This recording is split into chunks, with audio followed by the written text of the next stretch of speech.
Hello viewers, welcome to my channel Science to Technology. Anupam Vipul here, and today I'm doing a live stream about my project. So this is my project basically, an LED emergency backup light. And so this during my break where I'm not actually working or uploading any stuff, I'm trying to learn new skills. So this is one successful attempt. It actually works. So I'm gonna talk about this thing. Now you have to understand.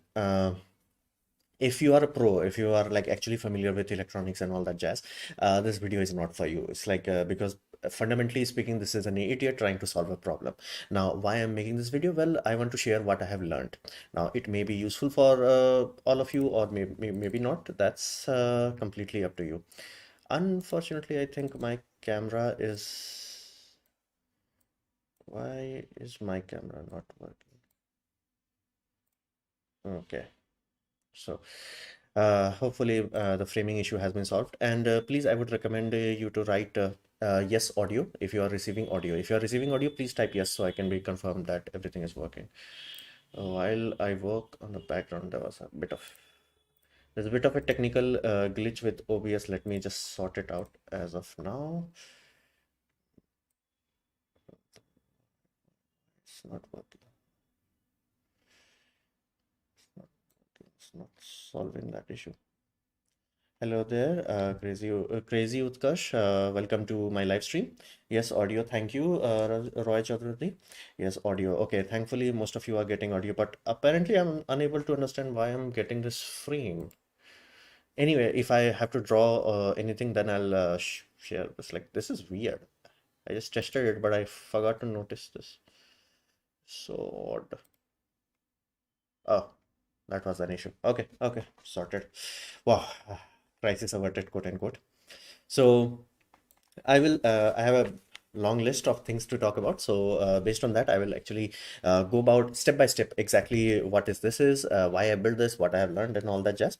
So let's get started. Now be very mindful. The inspiration of this puppy is not from me. Now, of course, I wanted to make something like this, but the idea is not from me. Idea is directly taken from bigclive.com. Now this individual, I have provided the video down below.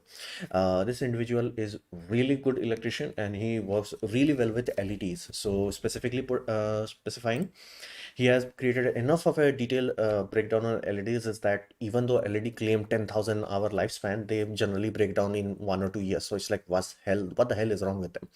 Well, this individual cracks it down. The reality is LEDs generally have two data points. Now I will try to draw it. Let's hope, wish me luck that I can draw it properly. So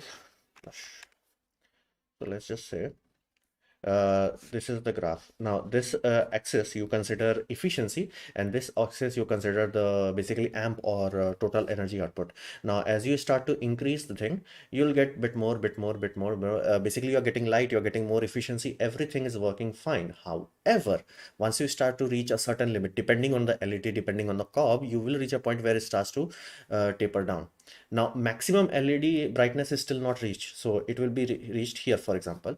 Now this is maximum brightness. However, your LED has lost efficiency, meaning your basically lumens per watt is basically low. However, your lumens per watt here is very high, but consequence of that is you have to use more LED, and that's why inherently I have two LED systems here. So this is what I've learned. Basically, if you really want to have a equipment that lasts longer, you have to use a system where you are not cooking the LEDs, quote unquote. So after learning that, I have made a scenario where I'm utilizing more LEDs spread out, running very coolly. It gives you much longer lifespan on the LED. Second, this is a battery backup unit. As you can see, there is no system there. It has 18650. So this is a battery powered system. So efficiency matters more than any, like, my tube lamp or bulbs matters. It matters here the most. There is no point of making a system. This is the most amazingly bright LED. You just turn it on. It's like it drains the battery in 2 hours. Now this puppy I have tested around 5 hours 45 minutes. So it does last a very long time. So fundamentally that was the aims. what I wanted to achieve. My aim was this has to be USB power, meaning if you can look at it, I think you should be able to see there is a micro USB. Now I wanted to put USB-C, and I did bought a chip that was specifically made for USB-C. But problem with this puppy is that like this chip died. This is a TP5000 series IC. It died, so I had to go to shop to buy something like this. Now these are super cheap in India. You can buy this puppy at 20 rupees in local shop. Basically just ask them 18650 charger, USB charger, USB lithium battery charger, they will just give you this puppy. Now I do bought a USB-C variant of that. So a normal variant is 20 rupees, and the USB-C variant is around 70 rupees. So you do have to pay a premium for USB-C. Now I do have that chip, but I'm gonna build a second system. Now this is a floodlight scenario, and I want to build a torch. So for that torch, I will keep that USB-C, or I will buy bulk of them, then I'll replace them. I only have to desolder 4 of the wires, so it's super easy to do. So that was the main point. It has to be USB power. I do not like proprietary chargers. Proprietary, who are those, are bad ideas. And the charging must be done on the device itself. So I can take it anywhere, carry it anywhere, and just plonk, done. Everybody now has USB power bank, and every house has like more than enough USB basically chargers. So charging will taken care of. That's why USB was important. Second aim, it had to use 18650. Pardon me, I'll bring one 18650.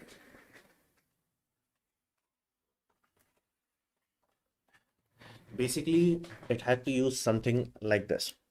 The reason for this is basically this standard 18650 is a very old standard, meaning this puppy has been working for around 20 years, so to say. So what does that mean? That simply means if you build anything utilizing this puppy, you can buy that. Like that's the biggest issue with any rechargeable equipment. The battery wears out over time. Now of course, if you are using it wisely, you can easily get like 500 cycle life, even 1000 cycle life, but eventually it's gonna run down. And if you are using lithium polymer, while they do allow you far more flexibility in terms of shape, in terms of sizing, power, even also, they do come with the consequences. They are all very proprietary, so to say. There is no quote unquote standard. But 18650, everything about this puppy is standardized. This is so standardized that basically Elon Musk, the first car company, utilized this puppy. Now this used to be from also present in your laptop. Now be mindful, 18650 is not like double A, triple A. You cannot just go to a shop and buy this. And for example, this is basically from LG, very expensive, 700 rupees. Now there is a warning in this. Okay. To avoid injury, customer must never carry, use or install this self to see. Now this puppy was meant from basically LG Chem Labs to go into manufacturers like who is making basically power banks, who are making battery powered equipment. These are not meant for consumer use. I mean, like you can use them, and like if you are buying any high power flashlights, generally they also utilize this. Now the benefit of this is a standard. You can count on it. It will be in the market from like early 2000s to now. You can buy this. Now be mindful, if you buy go back that long ago, you will find they were barely 1500 milliamp hour. Then they started to reach 2000 milliamp hour. Now you can buy, if you have the money, almost 3500 milliamp hour. Now what I have in this is around 2600 milliamp hour, and this puppy is around 3200 milliamp hour. So that's why 18650 was used. That's why I did not use lithium iron, basically lithium polymer, because while they are awesome, they do come with the consequences. You cannot replace them. I wanted something that I can just like plonk, buy a new one, put it, forget about it. That's why using standard cells was desirable. Then LED should not get hot. Now basically I have tested this puppy, meaning hold on. If I turn it on and I keep it turned on, the LEDs will not even get warm, meaning I have tested this puppy for around 6 hours and it was not hot, fundamentally speaking. So that's amazing. That simply means heat on an LED is not magic. It just, LEDs don't magically get hot. They simply means they are running on inefficiency. They are wasting too much power. So that's why that was another requirement which I wanted to achieve, is to make sure these LEDs are touchable to my face even after very long use. The longest I have achieved is around 6 hours. Now it's supposed to have enough light. Now be very mindful when you're making any emergency light, try not to make them super bright, simply because if you're using them at night and if they are very bright, you will lose your night sensitivity, meaning if you are like turn it off, you will literally be blind. So you do not want emergency light to be very powerful. You do want your pupils to be dilated, not concentrated. So that's why I wanted them to be bright but not so bright. Now at this point in time, I can use this to do almost anything at all, including reading. But be mindful, it has to be like hands away. It's like if I'm reading like this, I can read comfortably, or I can place it, basically if this is a table, I can place it here and I can read easily. Now, it must beat a mobile flashlight. That's the first requirement. It's like if you are spending money to build something, it must be better than what you already have. Yes, it does beat basically almost any mobile phone that I have tested, including iPhones. This has more than enough brightness. I think around 4 to 5 times the brightness of mobile flashlight. So that was also achieved, and to make it as small as compact as possible. Now you can see this is 18650. This is the equipment I have made. So get the point, like very small. Now of course, if you have a much better 3D printer, or if you are more familiar with metalworking, yes, you can still make it much smaller, but I think I have accomplished. Basically, you can even, I can hide it, I can flat out hide it in plain sight. So yes, I'm very happy with this. These are the main aims. I have achieved almost all of them except USB-C, but then again, that's not my fault. That's fault of this faulty USB chip. uh, Crazy Utkarsh, yes, I do like Star Wars. uh, and so these were my main aims that I wanted to achieve with this puppy. Now, parts list. Let's talk about the parts that I basically. Now I'm gonna share some images that should help you guys too. Now, this is the first thing you have to understand. This is the TP chip. This chip. Now, be mindful. If you are not careful and you find something that is very cheap, quote unquote, you may find something that is only this section. You will only find this section. Now be very mindful. This section is the charging section. This has the charge controller IC. It will charge your battery safely. However, it does not have battery management system. This puppy is the BMS. Basically, these two ICs. One is the MOSFET, one is the IC. Now, benefit of this puppy is that this makes sure if you short circuit, basically after this, of course, it has to be connected. And after this, basically, if your output is directly coming from here, and if you short circuit this two wire, this will cut power. That is a very important safety function, because without it you will create a lot of amp. Lithium ion can dump huge amounts of current, so that is a very big requirement. That do not buy a chip that only has this section, only has this. So far it's basically it will be a bit cheaper, but trust me, it's not worth it. Do not take the risk. And if you are building any USB charger, please, it's wise to invest into, like, battery safety system. So you have to be mindful of that. Now, you can buy a system that does not have USB-C. It will be cheaper, but again, I do want to move to USB-C. Now, this is the main system that will take care of 18650. So if you want to charge these things, you have to buy one of that thing.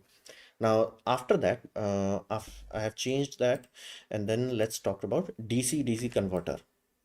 Pardon me, what the hell happened here? Oh, it's green in color. Sorry about that. It's green in color, so it's it's matching with the key, so that's problematic. Ouch. Can't really do much about this, can I? Okay, image response exposure. I'm trying to change the hue saturation. Basically. Yep. Okay, that will do. So this is a DC to DC converter. Now you may be like, why can't I just use a resistors? Now these LED panels that you are seeing, these are 4-volt panel.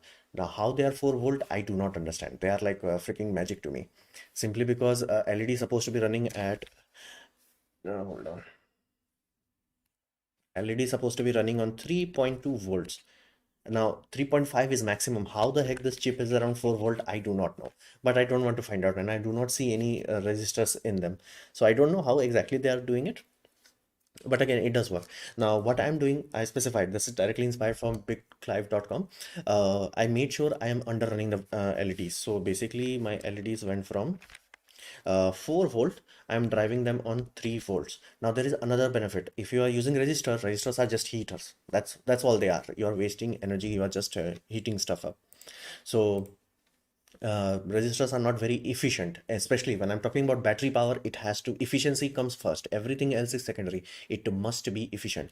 So utilizing this puppy, I can drop down the voltage of cell voltage, which can be maximum 4.2 volts. I can drop it to 3 volts, or even a little bit less. Now, okay, you cannot go drive these things at 1 volt. They will not have that power, so to say. Pardon me. Yeah, so there is a limit basically at forward bias voltage of it, meaning you cannot drop the voltage beyond too low. For example, for this puppy, I think you cannot go below 2.5 volts. Now at 3 volt, I am getting a lot of brightness and I'm not getting any heating, meaning it's very efficient. And there is another benefit of using this. It's expensive. It's 100 rupees. And only one or two seller I have found that can sell you this puppy at around 40-50 rupees. But my light does not dim when the battery is going down. Meaning battery has a basically operational voltage of basically 4.2 volts to basically 2.8 volt is the minimum safe voltage that you can go into this cell. Now, meaning I generally don't let it to go that the BMS generally kicks in and generally cuts it around 3 volts. So basically before I reach from 4.2 to 3, my brightness remains constant, meaning this puppy will be bright let's say I just turn it on. So if I turn it on, yeah, yeah. Oh, sorry. Sorry about that. So if I turn it on, basically, even if I do this live stream for around 4 hours or 5 hours, this light lumens output would be exactly the same. That's why using this basically chip was desirable. And this is the potentiometer, which you will allow you to control the basically voltage output. So this was another use that I have figured out. So those are the two chips that I used basically. One is this USB controller, another is this basically DC to DC step down. Other than that, is everything else is miscellaneous. Okay, it's very bright on my eyes. I'm gonna try to bounce it back. Yep, bounce back is still strong enough. It's canceling the green cast from the Photoshop. So let's edit that. Now, uh, specifically, one thing you have to understand about, do not try to buy the highest power cells that you can, highest capacity cells.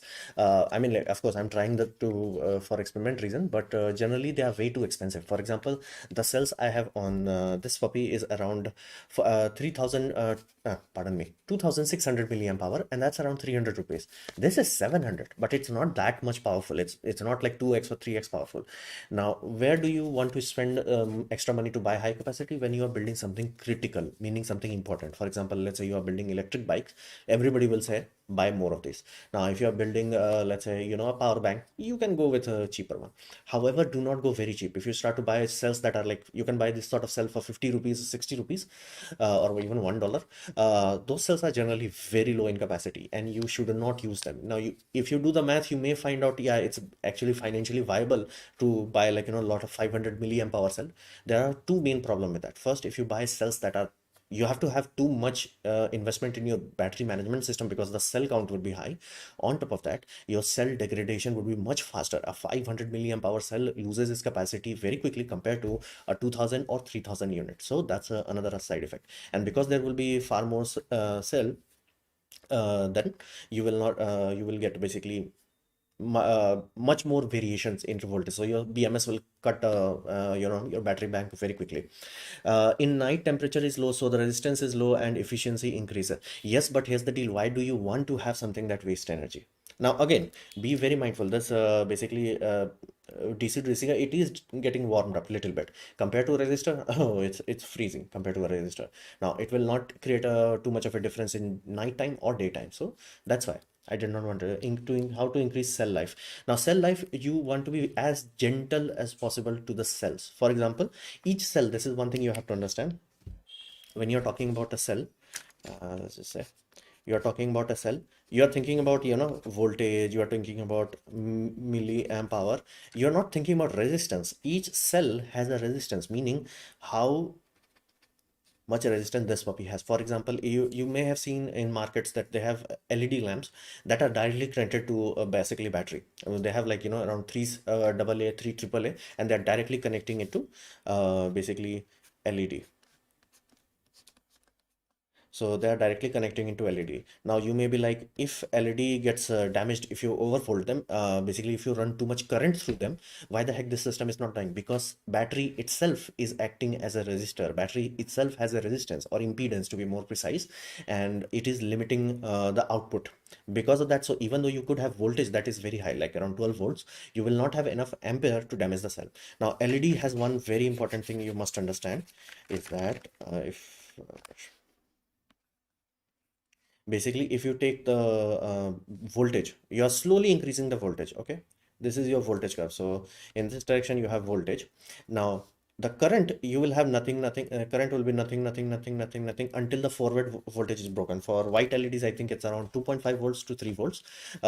Then randomly, the moment you start to cross, let's say 3 volts, your current draw will start to go up. And the moment you reach 3.3 volts, your current draw is very high. Now you start to reach 3.5 volts, your current draw is like ta-da, and that's why LED heats up. Because, and that's why you will always hear everywhere Tom, Dick and Harry talking about like constant current. You always need constant current to drive it. Constant current, constant current. Why? Because LEDs can consume too much basically ampere. So if you buy something like this, I've seen many Indians who are trying to make this sort of lamp, but they directly connect it. Do not do that. It will heat up too much because it will draw too much power. Because you can understand that if the current is here and you are feeding it like, let's say 4 volts, which would be a newly charged battery, the current draw will be huge. For example, this puppy I have tested this, it was reaching around 1 amp. 1 amp at 4, so like basically this puppy was 4 watts, like two of this. Now if I directly try to connect it now, the BMS just trips it because it's overcurrent. I'm pretty sure that's exceeding 3 amp rating. So you understand that that's why every Tom, Dick and Harry wants you to run LEDs on constant current. Now constant current drivers are expensive. The other solution is voltage low. That's why I'm using DC to DC converter. Now, cell life is also related to something similar to this. Basically, if you are calm with your cell, you do not need to like basically overdrive your cell. You will achieve a good life with them. Like, do not try to drain too much power out of it. Now, when you're talking about any charge controller, generally they will do. They have two-stage charging. Basically, they will have constant current, and then the current will start to go down, and then they will have basically voltage. Then they'll have the voltage here. So constant current, and then you'll have constant voltage. Now during this part, basically once the current start, if you have an amp meter directly connected, you can notice it, like your ampere, let's say for example for this IC it's around 1 amp. So your ampere rating will start to go down from 1 amp to, let's say first it will go to 500, then it will go to 300, then it will go to 100. So if it starts to go down, that simply means it's reaching constant voltage stage. Current wise, it's uncharged. Now battery wise, it's 80% charge at that point in time. Now 80% charge, you can still take it out and you can utilize this. It's perfectly fine, and many people do prefer it because full charging your battery, it does give you more cycle capacity. Basically your tank capacity is increased, but lifespan is compromised. So if you want your cell to last longer in terms of days, how many years, how many charge cycle, you may want to cut your battery the moment they basically go into contest voltage. You may be like, okay, it's good enough, because at that point in time you will get around 80-90% of the use. So just take it out if you want to do that. That's why you will hear people talking about, like in mobile phone, it's like only charge to 80 or 90%. Do not charge it to 100% all the time. If somebody charges battery too many times in a day for short times, it affects cell life. Yes, cell life generally cells like comfortable cycles. They do not want random tick cycles. For example, let's say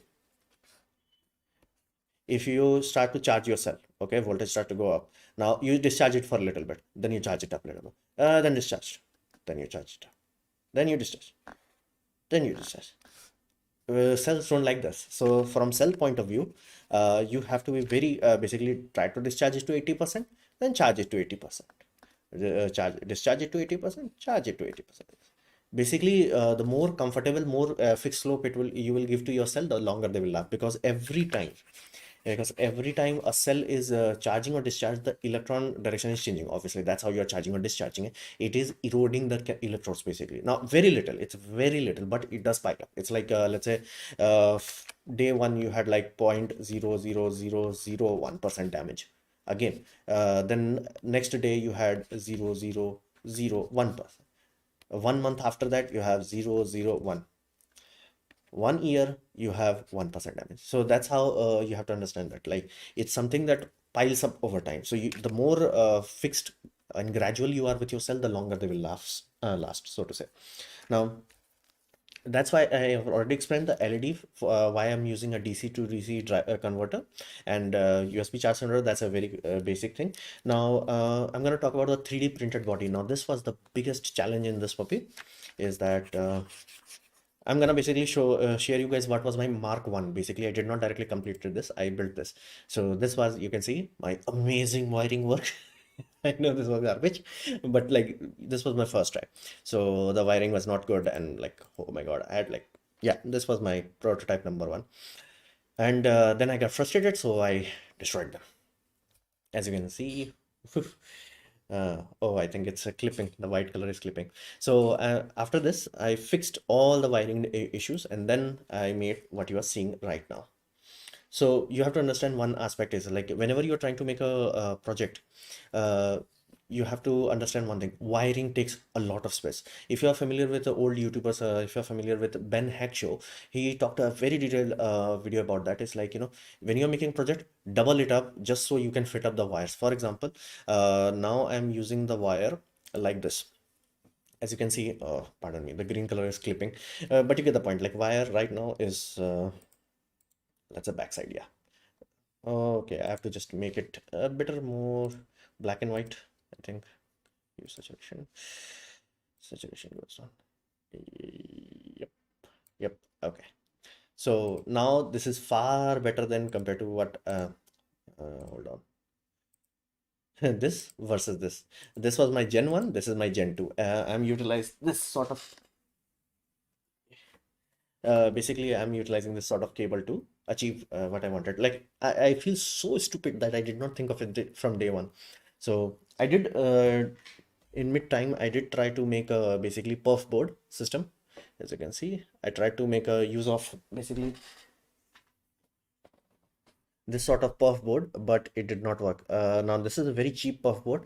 You can see it has copper on one side. It delaminates like crazy. It's like they're very, very finicky. It delaminates like there is no tomorrow. So no, will you sell it commercially, commercial market? No, no, that's not my aim. This is more of a learning tool. I want to learn how these things work. Now, of course, this is my Mark II. It's completed, successful. I can add USB-C if I want to, or like if find a seller that sells USB-C for cheaper price. Basically, this puppy 20 rupees to 70 rupees. If I did not knew that I can buy normal one for 20 rupees, it would not have hurt. But now I know that, like, USB-C is like 70 rupees, then I'm a bit more skeptical around it. But again, this is more for learning. Now, can this sell? Well, here's the deal. Nobody wants to buy it. It's like, even though everything, the bill of material, basically, if I remove cell, this puppy is barely 200 to 400 rupees. But like, again, if you put a cheap cell, you will get cheap lifespan. And every Tom, Dick and Harry expects like, cell of like 700 rupee cell capacity and 50 rupees cell. So that's why this will not be very commercially viable. So I do want people to make this, but make it of your own. Basically, I'm just shared how I built this schematics and all that jazz. It's like, this is me learning new skills and all that jazz. Now my main aim was to achieve a scenario where I can have 3D printed 18650 holder. But to give you an example of that, how hard that copy was, now these are my basically this was my first holder that I came up with, where I wanted to put a IC here and here. It's like, yeah, I did not work out. That was stupid. But again, prototype number one, I was like, okay, I was very confident. I did saw a YouTuber who showed some individuals who's like basically lithium ion holder that I directly took from.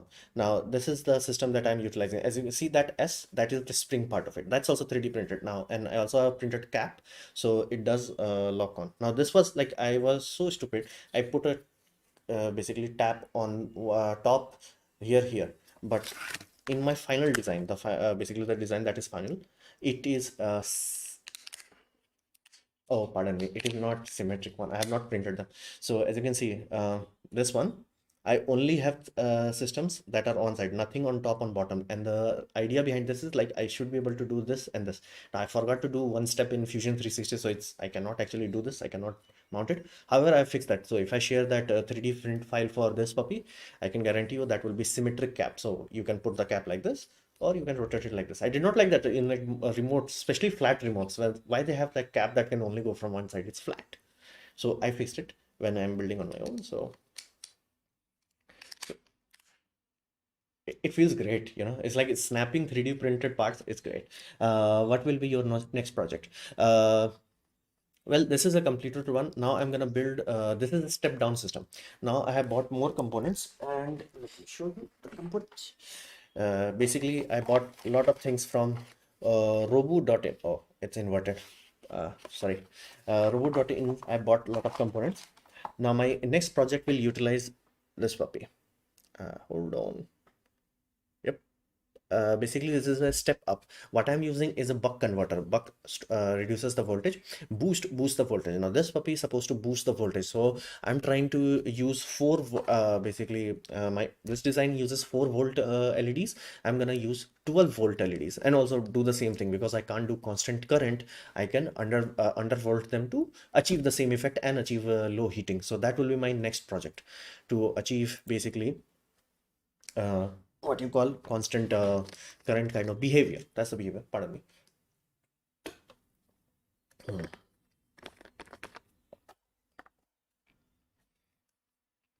So I have explained a lot and I have learned secondary things also with this. For example, I was one of those idiots who did not knew how to use this. Basically, desoldering wick, I was like, I always put them sort of just like it did not work.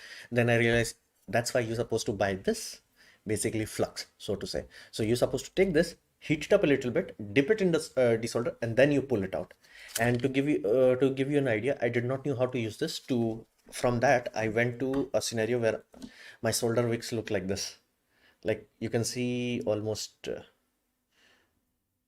like almost soaked in solder. So that was amazing. I feel so stupid that I did not knew this before, that you're supposed to take this, dip it into this, and then you're supposed to desolder, and then you're gonna get amazing performance. I'm like, for example, I got a performance where basically board like this have holes.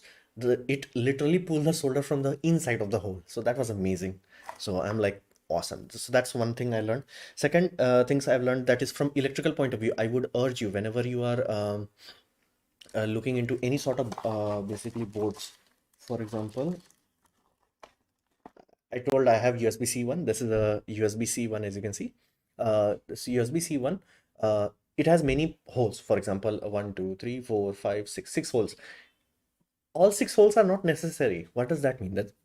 That simply means many holes are what you call interlinked. For example, battery positive and out positive, they are the same thing. So if you have to use wires, make sure, do you really need both of them or not?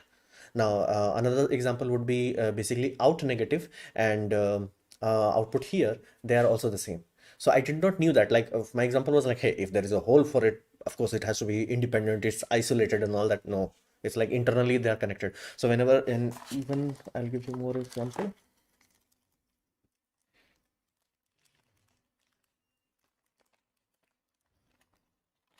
Like even in this voltage boost board, the negative is joined together. I'll draw it out, it will make a bit more sense. So hold on, just give me a few seconds. Like this was just to prove a point how many 3D printers I did. This is one, this is another one, another one, another one, another one. This time I had like, curve, fancy curve. I'm gonna had sliding doors, I was stupid.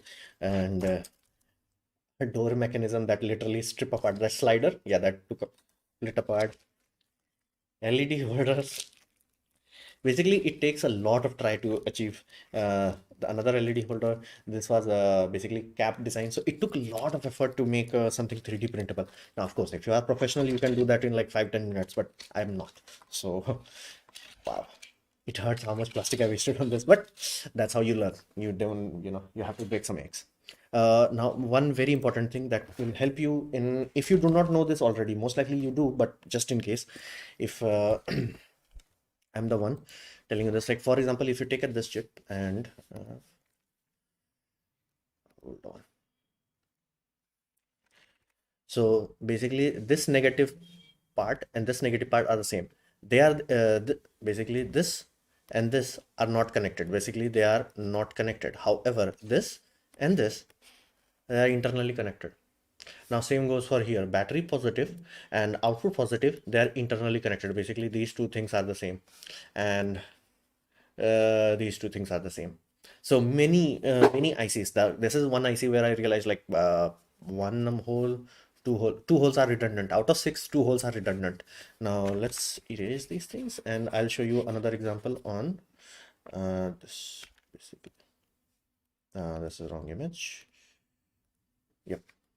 So in this, for example, the negative is shorted. So this is inherently like this. Oh, pardon me. It is not properly. So negative, negative. You can basically, you do not need negative to connect it on both sides. You can just connect negative here or here. You only need to connect once. Now this one is input, one is output. Now generally input would be from here, output would be from here. So be mindful, like you can save a lot of wiring if you do not like, you can make a what you call system ground. If you can make a system ground, you do not need to do too much about it. So this is, my mind is blown, like, and okay, these holes are also same. But that's pretty obvious, like these holes are also the same. So this is for mounting. Another issue is these holes don't make sense. It's like, for example, you look at the whole pattern of this and you're like, okay, where did I put the chip? Pardon me. And you think of it as like, I'm gonna take pins and I'm gonna mount it like this. It does not line up. Now you may be like, this is a very cheap puff board. Maybe this is very low quality and it does not work for that. Yes, deal. I have very expensive puff board also. Like ludicrously expensive puff board, which is dual-sided. It still does not work. Now you may be like, maybe those pin setup is made for breadboard. Old breadboard still does not work. New breadboard still does not work. So I have no idea what those holes are. Basically, you can line up one row, but others won't line up. It's like always only one. So this was very frustrating. It's like, so if you are trying to build something like this, try to use wire. Do not try to use puff board. Like I was just, this was the disaster that happened if I try to use puff board. Basically, the holes don't line up. Just don't waste your time trying to do that. I'm like, if you have to do it, do it. But like, don't try to have like, I'm gonna have pins and I'm gonna, detach. Did not work. That was very hard lesson, so to say. Mm. So, yes. So compare this one experience. Happy to see you. Yeah, I've been here. I'm not gone anywhere. It's just like I'm dealing with a lot of stuff, so that's why I've taken a bit of break. Experiences are the best when we do something out of the box. Yes, that's true. Like I've been going through a lot of bad things basically. Let's just say I'm dealing with some bad stuff, and my emotional status is like garbage at this point in time. But I have to say, building this, it made me really, really, really happy. Like it's something that I thought of, bought parts for it, and like even had tragedy of like 200 rupee component just going poof, but things happen. But I still finished it, and I learned a lot. Like the amount of learning I did, because yes, many of us has like who are not from electrician background, basically, who are not familiar with electricity, they may look at this sort of thing and be like, whoa, this is like next level stuff. It's not. I can do it. Most likely you can do this with your eyes closed. It's super easy. If an idiot like me can do this, like you don't have to hesitate about it. And nowadays, like, can you believe this? Like, this is a USB-C chip and you can buy this for 70 rupees. And if you are like, bit cheap, you can buy this like for micro B for 20 rupees. 20 rupees. A proper USB charge controller with battery management system for single cell, obviously, for 20 rupees. It's like, what's your excuse for not doing this? Now, again, you're not gonna have the most amazing experience if you buy cheap cells, but more than good enough for starting out. So I've also, this will be my next thing. I will do this tomorrow, hopefully. Now, I'm not sure whether I'm gonna do a live stream or not. Most likely not. But I've also bought this. Now, this is a cell capacity tester. Now, hopefully, this should give me some rough idea. It's like I do want to figure out it's like how much capacity I have in this versus how much cell that is inside this, and versus the cheap, no-name brands, quote unquote. Because if I found a no-name brand that is like around 2000 milliamp hour and that's for like let's say 100 rupees or 200 rupees, that's acceptable. That's actually good. That means you can build some stuff with that. Now, of course, I still would not trust my life on that. So if you're building e-scooter, I would trust Samsung cell, LG cells, or things of that nature, but I will not trust cheap cells for that. When will your regular videos come back? I'm edited to your channel. I'm very sorry to disappoint you, but right now I'm not in any position. I'm dealing with a court case and health problems and a lot of hassle, so to say. So I'm just gonna keep doing live stream every once in a while. I'm not sitting idling, so that's I specified. I'm not sitting idling, so I'm working there. Please tell us about your upcoming DIY projects. Yeah, this is a complete project. So like done. I'm not gonna do anything. All I'm gonna do is like basically redo the 3D model that I built for 18650 cell, basically cell like this, and then I'm gonna share it to the world because that took a lot of time. So I think if I can save somebody else time, go have fun. And and again, I have directly inspired from someone else's. I looked at their video. I was like, wow, I was like, I feel so stupid that I did not thought of that. Like you can 3D print a spring. I did not think of that. But again, that's how we learn, by being stupid. So I'm gonna upload that. I think I will try to make a video about that. I have recorded, I have screen capture of that, but I'll see whether I will upload that video or not. After that, tomorrow's project is making sure this puppy is finished, and then I'm gonna make another project utilizing basically this boost board. So basically from next light project, I will try to use a 12-volt cops. So I will figure out how those work, because to be honest, I still don't understand how the heck these LEDs work at 4 volt and don't burn up. So this is amazing. So I'm spending my time learning new things and growing. So it was really, really nice.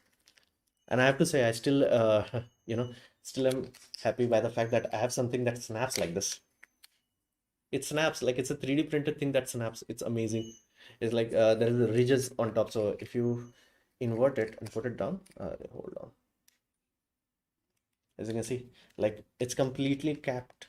It's awesome.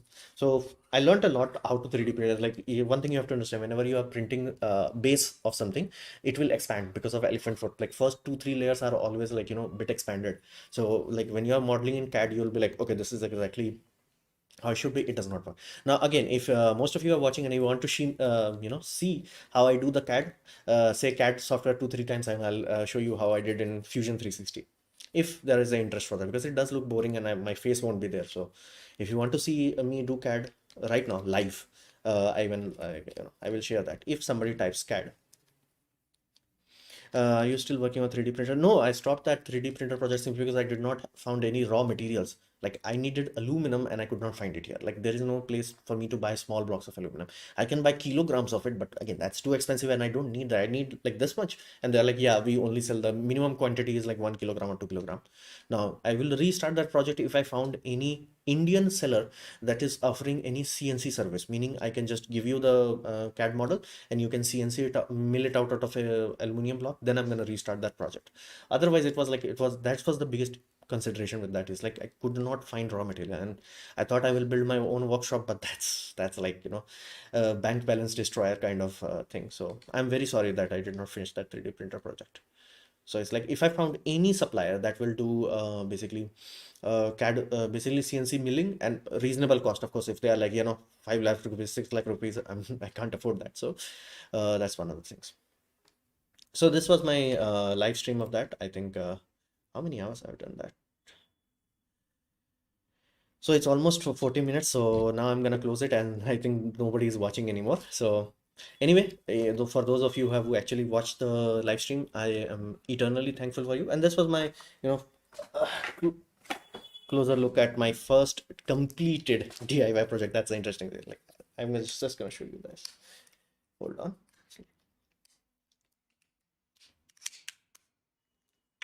Completely snap. And it's like it's flush. It's also flush. I figured it out how to make it flush, so you don't have to worry about it. Thanks. Multivitamins. Dizzy weed kid. Multivitamin. Why do you have multivitamin in your name, man? It does not make sense. Why do you have multivitamin? Anyway, so I'm gonna end this live stream, and for those of you who have watched it, thank you very much, and I'm very helpful. And I hope if an idiot like me can do things, I would have inspired some of you to do something. Like trust me, it's a very good use of your time. And like again, I've been dealing with some bad stuff, and doing this sort of physical project really helped to clear my mind, and I'm happy for it. So I do want to share that, and please do check out Clive, basically bigclive.com, and you will be surprised why the heck LEDs are so inefficient. Yes, LEDs are that inefficient. That's why like LEDs get hot. You don't want LED to be hot. So thank you, and with this let's end the stream, and as always, thanks for watching.